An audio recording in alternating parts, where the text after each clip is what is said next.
Welcome to 14 Goal, folks. We are going to do Week 17 predictions.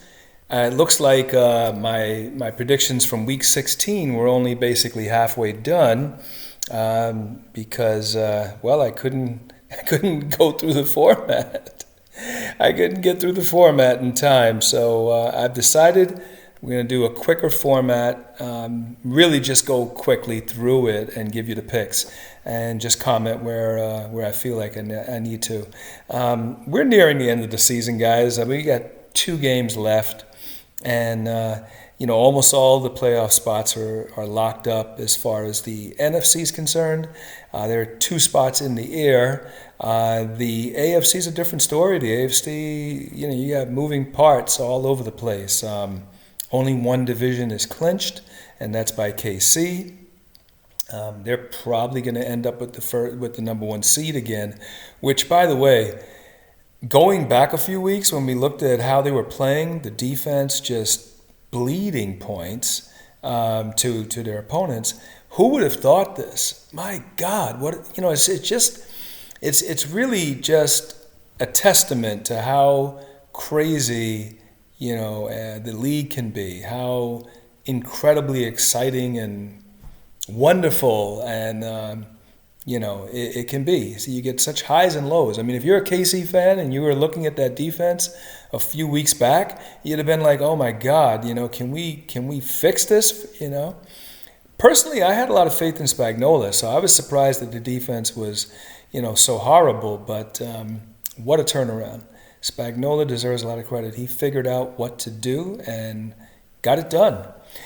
Without further ado, let's talk Week 17. There are still some very important games on the agenda. On the platter for this weekend. Okay, the first one we've got is Jacksonville at New England. So I don't think I have to go into this. The Patriots will win this game. They're at home. They just lost a big game to Buffalo.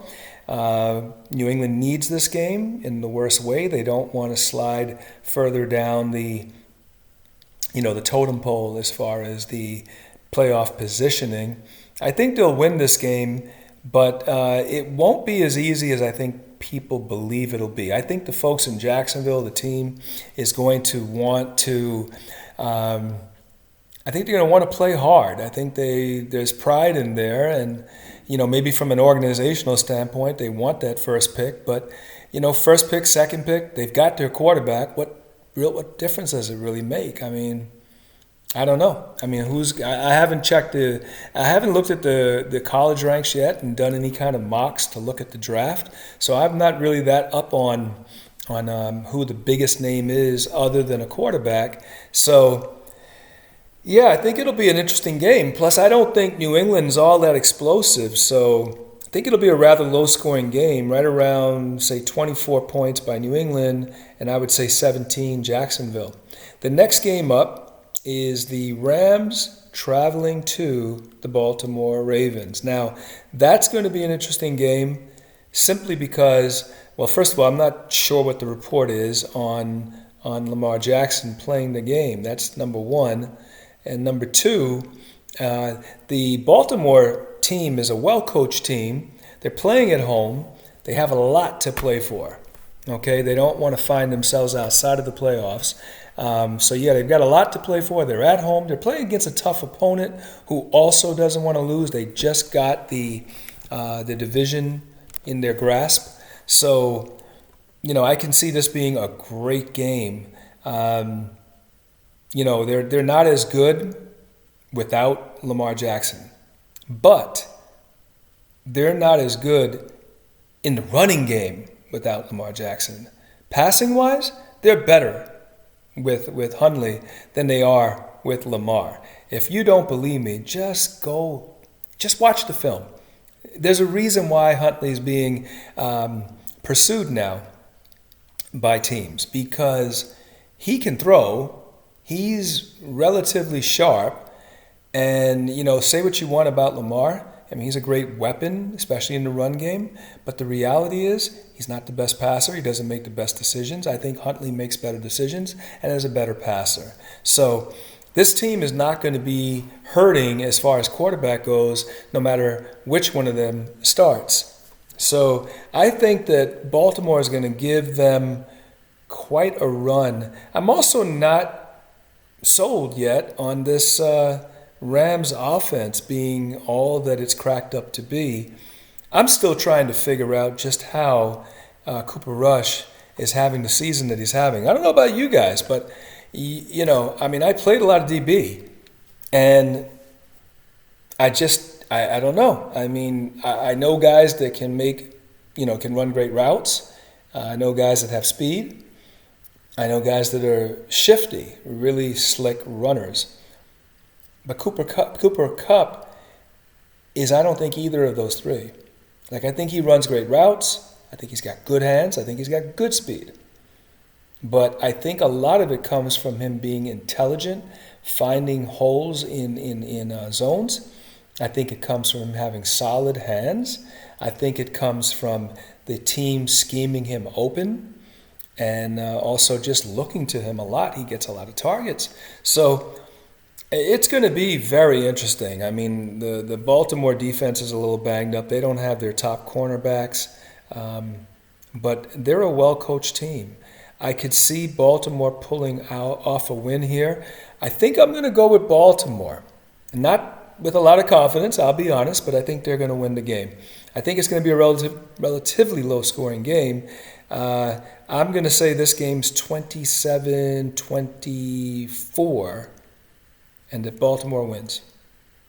The next game is Philadelphia against Washington, so it's kind of the opposite of the previous game with Baltimore.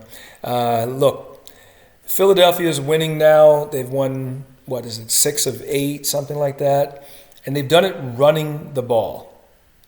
So, this is another case of a quarterback that is not the sharpest, is not the best passer. He's a good passer. I like Jalen Hurts as a player, as a leader. I think he's got a lot of moxie about him, to use that phrase. He is a good quarterback. He's a good runner, and he's not even the fastest. He's not Lamar Jackson. He's not Michael Vick. He really isn't. He's not that fast at all. But he is elusive, and he's got enough speed to get away from people.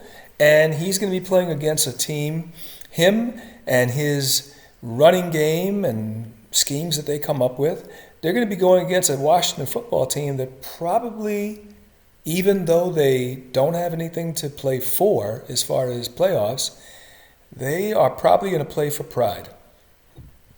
And unlike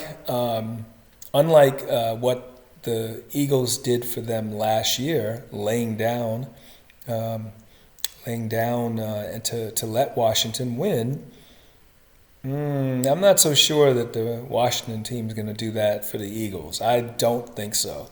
And they're not moving into like a top spot in the draft. So that's not really the case. I think that the Eagles are going to come out there. They're going to want to win. They're going to want to maintain their playoff position, which right now is number 7. Hard to believe who thought they'd have been in the playoffs, but, again, they've discovered an identity. They've taken advantage of the skill set of their offensive players, and they're making the most out of it. Hats off to the coaching. Their defense still isn't great, but then again, the offense for Washington hasn't been great for years. It's going to be a low-scoring game, and I don't think that the Eagles are going to win by much if they win at all. I know that Washington is going to play, and I know they're going to play with a lot of desire to not be embarrassed, okay? If they lose this game, it won't be by much. And for that reason, I'm going to have to go with the team that I believe has more to play for and is probably a little bit more talented. So I'm going to go with the Eagles in this game, although I wouldn't be surprised if the Washington football team wins the game. I think it'll be low scoring. I'm going to say 21 for the Eagles, and I'll say 17. 21, yes, 17. I like the odd numbers because people are missing field goals. Let's go 21-19. The Eagles win this game. Okay? I'm back with the glasses, my reading glasses. Yeah, took me many years to wear glasses at all, but here I am. The next game up is the Tampa Bay Bucks. Tampa Bay traveling to the New York Jets. You know, this is funny. If I was a Jet player, oh my God, I'd love to, prove something in this game. Especially if I was a defensive lineman, I'd want to, do everything I could to, sack Brady and really, have that on my resume, something I could always go back and talk about. Yeah, Tom is that, much of an icon in the football world. I think, this game's a little bit more even than people might think because Tom will have Antonio Brown. He will have his tight ends. He will have a healthy offensive line. He won't have Fournette. He'll only have Ronald Jones, and he will have his defense against, a Zach Wilson offense, against a offense that's devoid of major weapons, against a team that is clearly out of the playoffs. Can they go into New York and win? Absolutely. Will they blow them out? I don't think so. Will it be an easy win? I don't think so.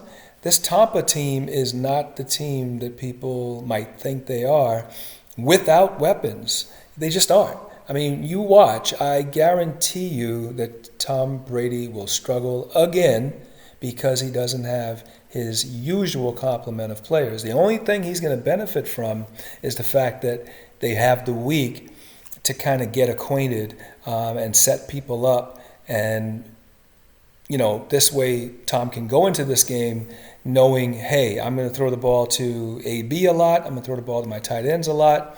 That's going to be the game plan, and the coaches will develop a plan around that. So they will win. They'll win the game, they'll win the game convincingly, but it won't be a blowout. It'll be 27, I'm going to say 17, 27-17. Next game, Giants against the Chicago Bears. Two teams that are just completely floundering, both teams looking for their identity. Joe Judge may have gone out, but they decided, the Giants supposedly elected to keep him. They also say they are behind, Daniel Jones.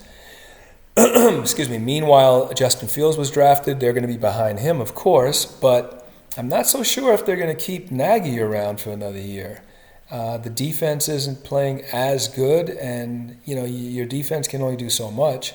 But meanwhile, the Giants, they're not imposing. And this game is in Chicago. I think that Chicago wins this game. I think they're going to want to win this game. I think it's going to be very important to the coaching staff. So I'm going to say that the Bears can win this game, and that they do win this game.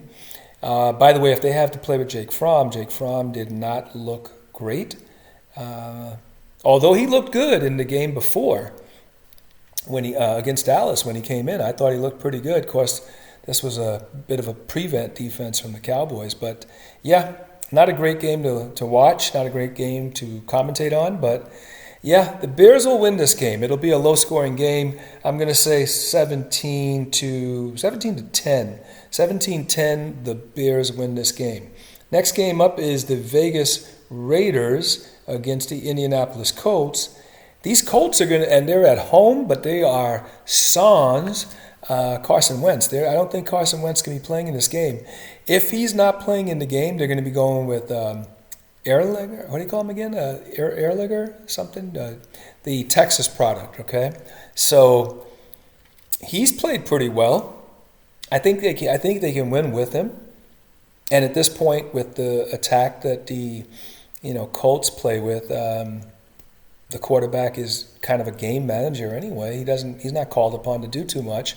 So I do think they have every opportunity to win with Erlinger as their quarterback. So they're going to stick to their program. They're going to run the ball. They're going to play good defense. They're going to throw the ball a little bit, and that's going to be that. And I think it's going to be enough, most likely, to beat a Vegas team that is good but not great. And I don't know. I don't see them coming into Indianapolis and winning. The Colts are a pretty hot team right now. It's going to be real hard to extinguish this fire, that they've caught. So I'm going to go with the Colts. Colts will win a very close game. I think it will be a pretty high scoring game. I'm going to say 33-31. The Colts will win this game. Next game up is the Miami Dolphins traveling to the Tennessee Titans. Tennessee's in the 2 spot, I believe, in the playoffs, in the seeding on this week. So Tennessee's playing pretty good football. I like them, and they are going to be going against a Miami team that really doesn't. I don't think they have a shot. As a matter of fact, I know they don't have a shot. So they're at home. They will find a way to beat the Dolphins, and I like the Dolphins. I like their coaching. I like what they're capable of, but I don't see Tua and company beating Tennessee at home. Tennessee just has too much to play for. I think they're playing good football. Don't see it happening. I'm going to go with Tennessee in this game. I don't think it'll be a really high-scoring game. I'm going to say 24-17. The Titans win this game. The first half of the weekend's predictions. My God, I can't seem to get through these these prediction videos without, I don't know, taking at least a half hour. Man, I'm a real motor mouth or something. I just gotta express myself. I guess that's why I do the videos. I hope you guys enjoy them. This is the end of part 1 for week 17. I will be back shortly with with the second part of week 17. Hope you enjoy. And with that, I am out.